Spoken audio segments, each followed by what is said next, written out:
Terima kasih buat channel Bapak Pendeta Yusuf Manubulu, dan terima kasih juga buat Bapak Wayandire Pendeta di GBI Rok Canggu atas tempat dan waktunya.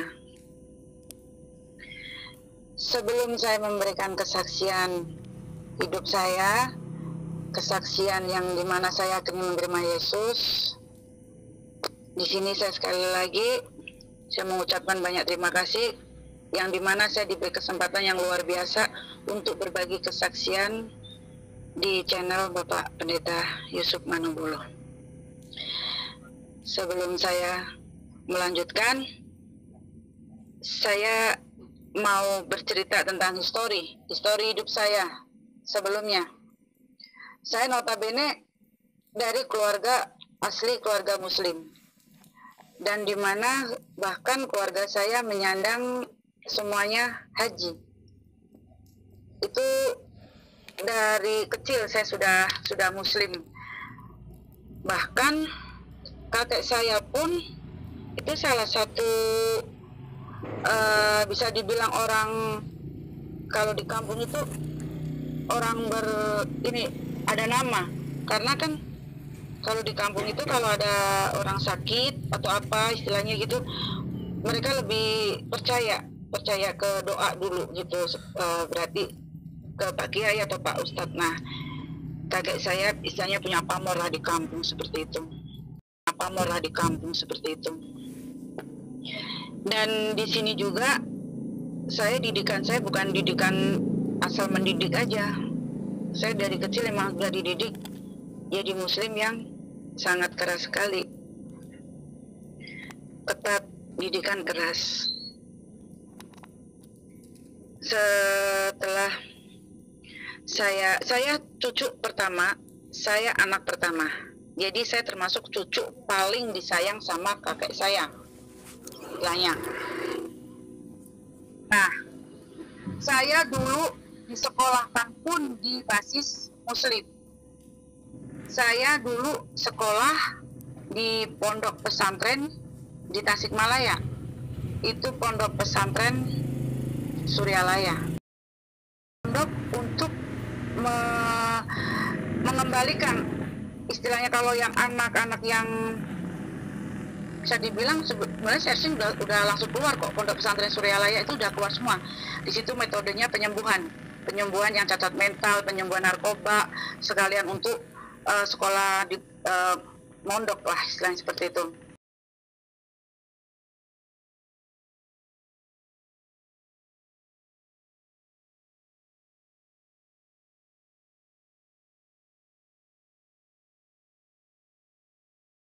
Terima kasih. Maaf sekali karena ada sesuatu. Nah, saya lanjut kembali. Tadi saya memang sama keluarga disuruh masuk ke pondok pesantren. Karena begini, kalau di kampung saya itu lulusan dari pondok pesantren, apalagi pondok pesantren yang punya nama, pasti itu luar biasa kalau sudah lulus. Itu mungkin adat kan.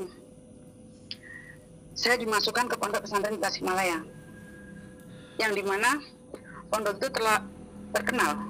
Kita searching aja di Google sudah keluar metodenya, pembelajarannya seperti apa, di situ diterangkan semuanya. Ketat sekali di situ. Di situ pembelajarannya tidak hanya kita sekolah dan sekolah tidak. Pagi kita sekolah, siang kita biasa pulang ke kos, yang dimana kos itu tidak bisa asal kita nempati. Dalam arti harus dari pihak pondoknya, kita harus bertempat di mana. Jadi pembina yang benar-benar pembina dari pondok tersebut.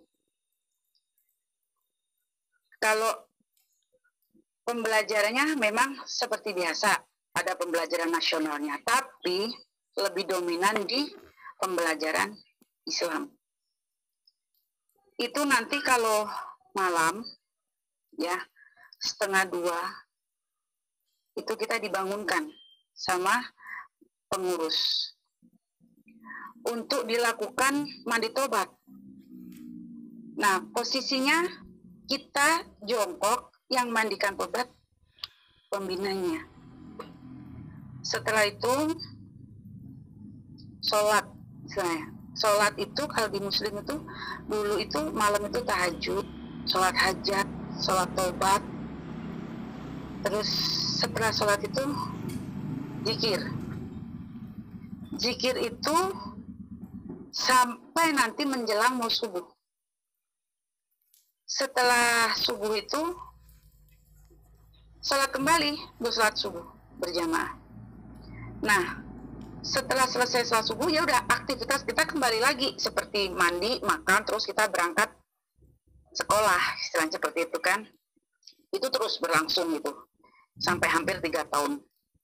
Karena memang keinginan keluarga, tapi dari hati kecil saya sebenarnya dimasukkan ke pondok pesantren itu nggak ada apa ya, nggak pengen lah gitu. Saya pengen di nasional, SMP saya di nasional, terus keluarga menginginkan saya masuk ke pondok, itu kemauan dari pihak keluarga saya sendiri, nggak ngerti. Nah anehnya juga saya disekolahkan di pondok itu saya bisa baca Al-Quran, sekarang pun saya bisa, tapi saya cuma hafal beberapa ayat pendek dari Al-Quran itu.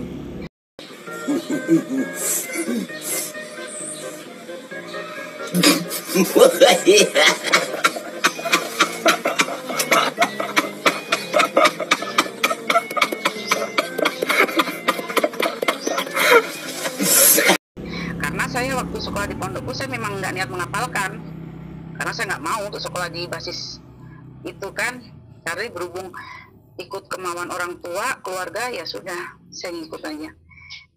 Dan di SMA itu kan ada nih ujian nih, biasanya kalau anak-anak terakhir kelas 3 kan ada ujian nasional sama ujian agama. Ujian agama itu yang meliputi ya tata cara berwudu, tata cara kita sholat jenazah, sholat hajat, sholat sunnah, sholat wajib. Itu justru saya berkali-kali, kayaknya 3 kali saya ngulang itu ujian, itu hanya ujian agama. Di situ bacaan itu yang saya hafal dari Al-Quran itu cuma ada 3 ayat saja.